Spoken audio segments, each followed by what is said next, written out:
começar a gravar agora, desculpa. Então, o que eu preparei hoje? Lá na aula passada, eu já coloquei para vocês essa questão da diferença, né? Embora eu tenha perguntado sobre as características, os elementos, né? A gente falou um pouquinho sobre empregado e empregador e quais que eram os elementos que caracterizam o vínculo de emprego. Então, lembra que tinha aquela última telinha lá? A pessoalidade, a não eventualidade, a subordinação jurídica ou hierárquica, a onerosidade, a alteridade. E a gente, na aula passada, explicou um pouquinho, com exemplos, de maneira simples, o que significa cada um desses, né?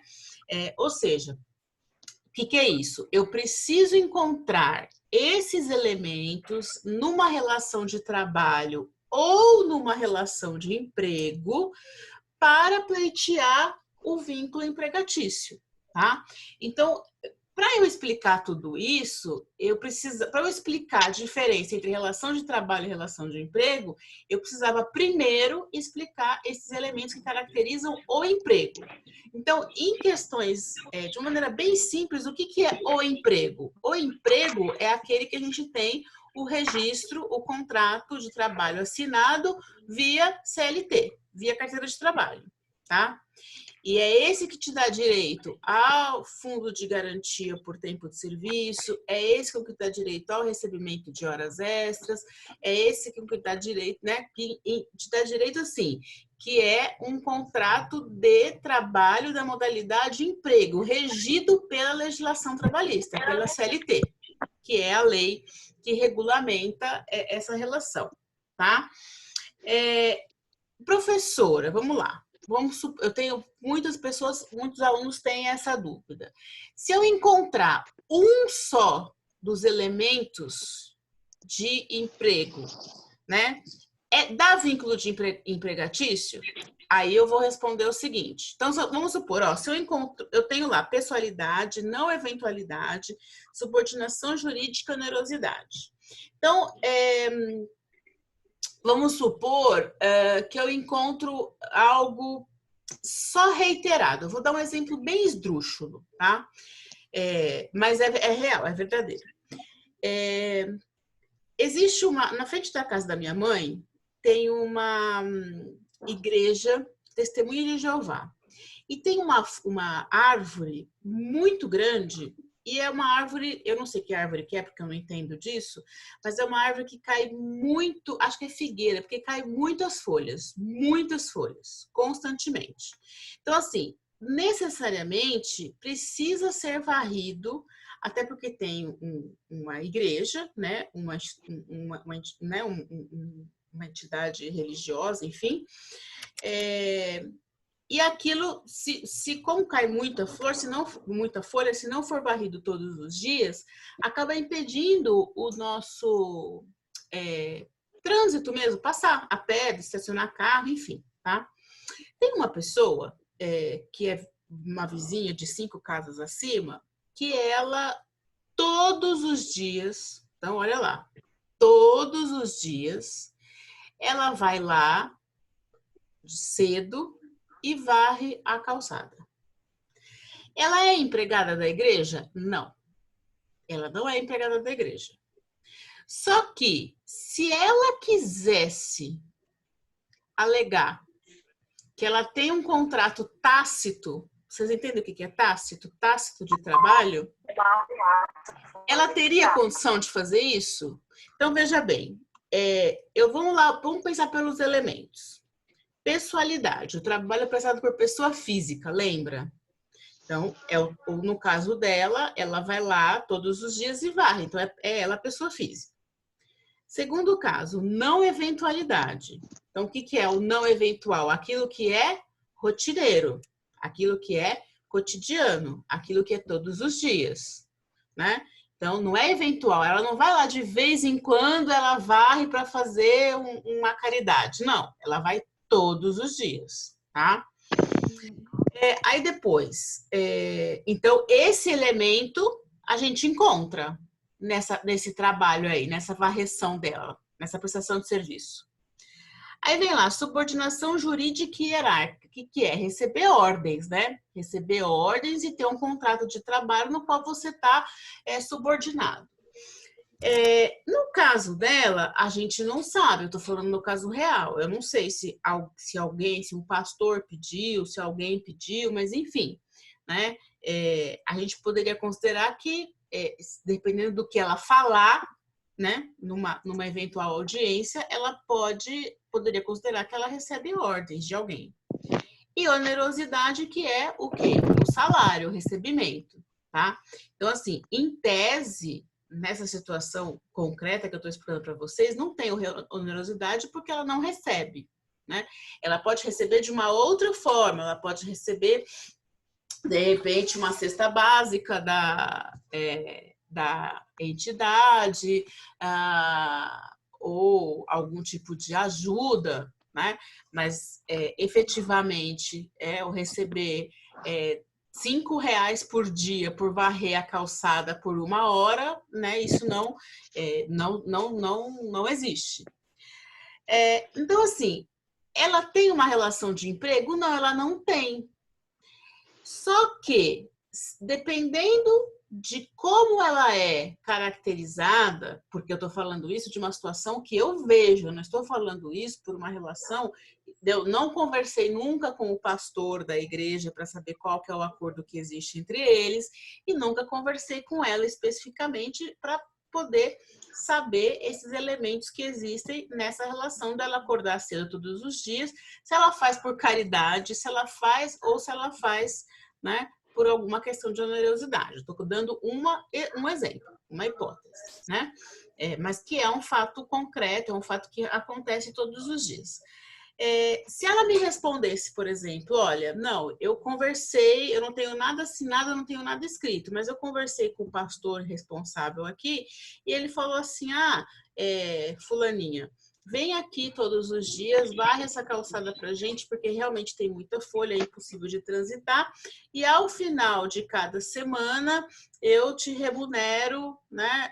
Ou então eu te, em troca, eu pago a sua conta de luz, eu pago a sua conta de água, ou então eu lhe forneço a cesta básica, vamos supor, né? Então, assim, se eu tivesse esses elementos, eu já ia dar uma indicativa e falar assim, não, olha, existe um contrato tácito que não está escrito, tá?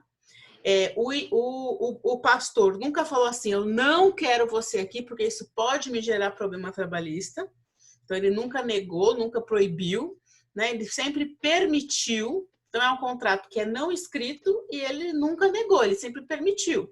Permite há anos esse tipo de coisa. Então, se eu encontrasse esses elementos caracterizadores do vínculo de emprego, daria para pensar em requerer na Justiça do Trabalho o vínculo de emprego dela, tá? Então, por isso que eu tenho que ter muito claro. Aí eu vou dar um outro exemplo, numa outra realidade, né? Um editor do Estadão, um editor chefe do Estadão. Muito possível que não é do Estadão, é de uma outra empresa, uma editora, que fez um acordo, ele prestava serviço para essa editora como pessoa jurídica, porque é um jornalista conhecido, ele escreve livros, escreve artigos, enfim, era muito mais interessante para a editora contratá-lo como pessoa jurídica do que como pessoa física. Ok. Enquanto perdurou a relação de trabalho e ele foi recebendo, ele tinha autonomia, enfim, ele tinha uma série de coisas, como a questão intelectual, a opinião do jornalista, enfim. Só que começou o momento que a editora deixou de pagar. Começou a atrasar salário, atrasar remuneração, e a ponto dele precisar dessa remuneração para sobreviver e perceber que ali não ia receber, e foi procurar outra coisa e pediu para cessar essa prestação de serviço.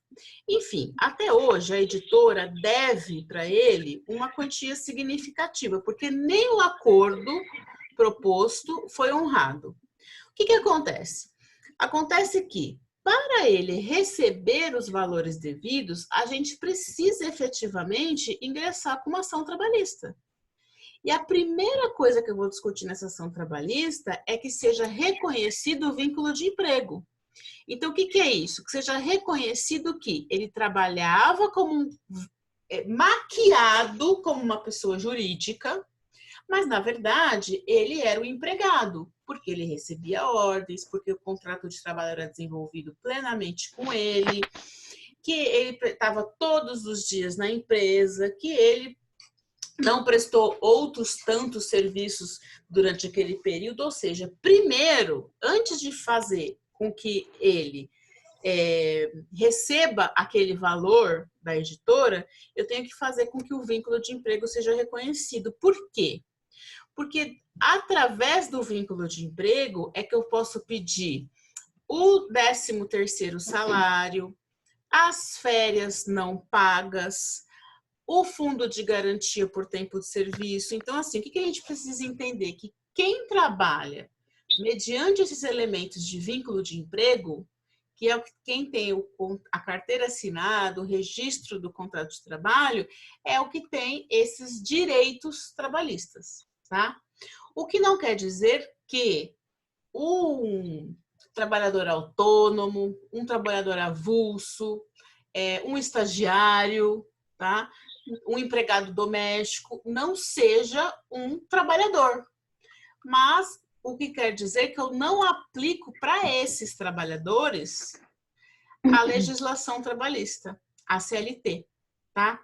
Então, o que eu queria discutir um pouquinho com vocês hoje era isso.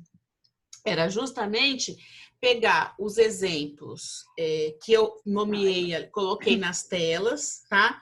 Do trabalhador autônomo, do trabalhador eventual, do trabalhador avulso, do temporário, do estágio, do voluntário, do doméstico, né? Do rural, e conversar com vocês um pouco isso para vocês entenderem que esses trabalhadores, eles não são empregados, né?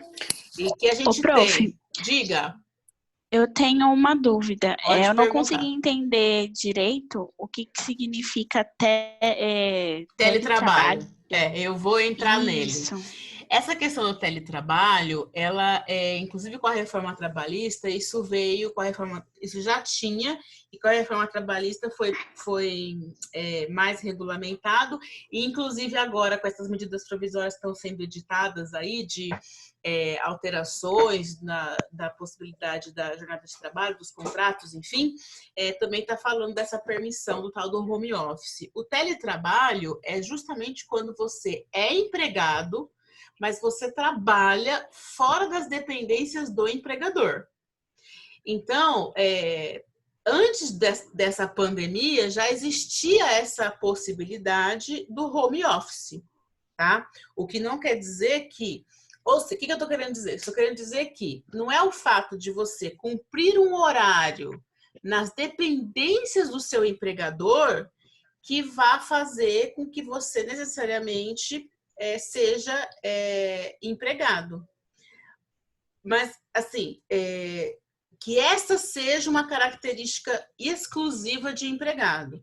Você pode ser um empregado, você pode ter um contrato de trabalho, de emprego, via CLT. Aí, olha, ele está falando que vai terminar em 10 minutos. Via CLT, você pode ter esse contrato, entretanto, você pode trabalhar fora das dependências do seu empregador.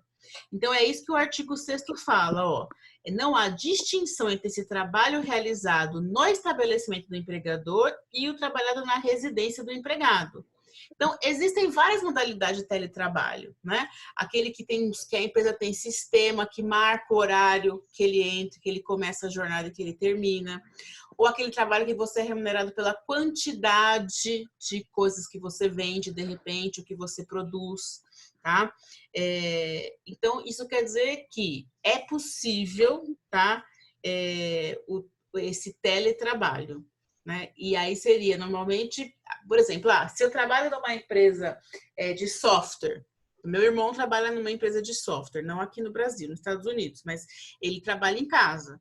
Mas É possível, modalidade prevista aqui também. Se ele trabalhasse aqui no Brasil, a empresa teria que fornecer o software, fornecer o equipamento para ele trabalhar de casa e a empresa ter um mecanismo de controle da jornada de trabalho dele, entendeu? Então, ele marca as horas de trabalho para poder ser remunerado e para ter direito às férias, aos 13º, se ele trabalhasse no Brasil, né? Se fosse assim, tá? Ah, entendi, professora. Obrigada. Imagina, pessoal, é o seguinte, aqui apareceu a mensagem dos 10 minutos, infelizmente. Vocês querem que eu continue e gere um outro link a hora que terminar esse? Ou vocês querem aproveitar esses 10 minutinhos, que na verdade são 8, para fazer perguntas, manifestações, que vocês estão quietinhas ouvindo, querem que eu continuo numa boa. Eu gero um outro link e a gente continua. Porque o que eu poderia fazer? Eu poderia dar exemplos, né? Seria menos de 40 minutos. Eu daria exemplos do autônomo, do eventual, do avulso, do temporário, do estagiário, do voluntário, do doméstico, no sentido, embora isso esteja claro, acredito eu, na tela, né? Embora tenha muito mais sentido eu ter explicado de novo os elementos que caracterizam o emprego e o que eu acho importante vocês terem muito claro, né?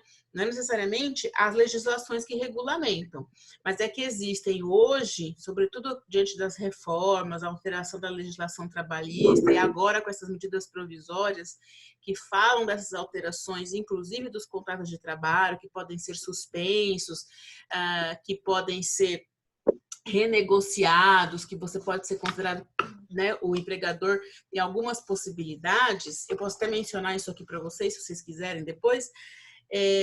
Vocês tenham claro a diferença entre o que é uma relação de trabalho. Uma relação de trabalho, eu englobo na relação de trabalho a relação de trabalho via CLT.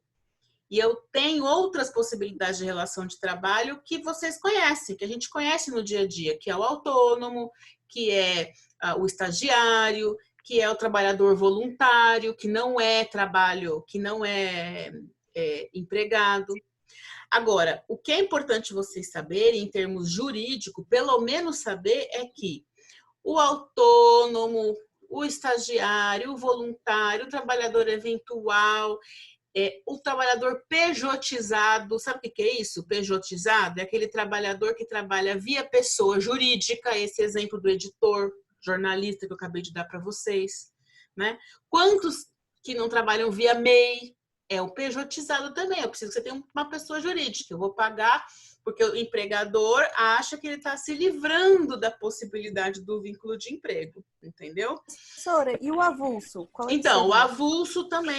Esse trabalhador avulso é normalmente aquele trabalhador rural ou portuário que trabalha assim, que você precisa da força de trabalho dele no dia, tá? Isso sempre tem que acontecer mediante a intermediação do sindicato, da categoria. Então, não significa que esse avulso, ele é contratado, na verdade, ele é registrado no sindicato. É o sindicato que é um terceiro que organiza isso. Então, assim, se eu for lá no Porto de Santos e falar assim, eu preciso de 5 trabalhadores para descarregar minha mercadoria, eu tenho que falar com o sindicato dos portuários e eles que vão me dar essas 5 pessoas para ir lá descarregar minha mercadoria, se é que eu consigo trazer, né, um container de alguma coisa. Sim. Mercadoria da China lá, como é que é aquele site lá? Wish, não é? Então, o avulso é isso. Então, o grande diferencial entre o avulso e o eventual é que o avulso, ele tem um intermediador da gestão da mão de obra. Esse intermediador da gestão da mão de obra é a entidade sindical, tá? Que luta pela categoria, enfim, né? E o eventual já não tem esse sindicato. Sabe quem que é o eventual? O eventual é aquele... Sabe o chapa? Já viram falar o chapa? Quando você chega nas marginais aqui em São Paulo, tem umas placas assim, chapa, aqui tem chapa. É o cara que vai ajudar a descarregar a mercadoria, tá? É a diarista, que trabalha menos do que 3 dias na semana no mesmo local, ela é eventual, então você chama. É tipo quando precisa. Isso, quando precisa. Quando precisa. Perfeito, perfeito, perfeito. Tá? Aí, o que é importante vocês saberem, antes de encerrar, porque daqui a pouquinho vai acabar. Mas eu posso gerar outro link, sem problemas. O que é importante vocês saberem é que todos esses casos, né, embora não se tenha o vínculo de emprego, eles são sujeitos, eles são discutidos, são debatidos e julgados no judiciário trabalhista, entendeu? Então, todas essas relações de trabalho aqui, né, entre elas a relação de emprego, ela é discutida no judiciário trabalhista. Isso é importante para vocês enquanto gestores, entendeu? Então, assim, qual que é o risco da empresa? A empresa tem risco, porque nada impede a pessoa de aceitar prestar um serviço via pessoa jurídica, via MEI, e não querer ingressar com uma ação trabalhista lá na frente, entendeu? Isso é importante vocês saberem. Então, eu sei porque muitos empresários, empregadores me perguntam, mas eu não quero ter risco trabalhista nenhum. Isso é impossível, entendeu? Você não ter risco trabalhista. O que cabe ao gestor é calcular esse risco, né? Então, assim, tem muitas empresas, por exemplo, que eu oriento, não. É melhor você assumir o risco. E é mais barato para você agora, porque você não tem condição de registrar. É uma modalidade que é plenamente defensável, que é de representante comercial, por exemplo, de vendedor, né? Esses negócios de vender Avon, vender Mary Kay, é muito mais defensável a gente ir por uma linha de representante comercial, de vendedor, do que fazer o registro agora, porque isso vai te custar muito caro, entendeu? Se você não exige uma exclusividade. A grande questão é uma orientação que eu sempre dou. Se você precisa de uma exclusividade, registre, porque é muito mais seguro. Porque se o empresário não quer ter risco, porque tem empresário que assume o risco, que calcula o risco, e tem uns que não, né? Que morre de medo desse risco. O que eu posso dizer, em termos da minha experiência advogando nessa área, é que depois da reforma trabalhista, até 2017, a gente tinha muita demanda trabalhista sem necessidade, né? Sabe aquela coisa? O importante é eu tentar alguma coisa? E alguma coisa eu vou levar? O trabalhador tinha muito. Falta menos de minuto, eu vou gerar outro link, tá? O trabalhador tinha muito tem muito essa visão ainda, né? Agora, é muito importante para vocês conhecerem que essa visão está mudando. Ela tem mudado porque o judiciário tem entendido que só é devido realmente aquilo que é direito do trabalhador. Quando o trabalhador foi lesado efetivamente. Agora, quando ele pede um dano moral alto, quando ele pede algo do qual, né, ele não tinha esse direito na complexidade, na totalidade, o judiciário... Então, assim, eu sei de muitas ações que não estão sendo favoráveis. Por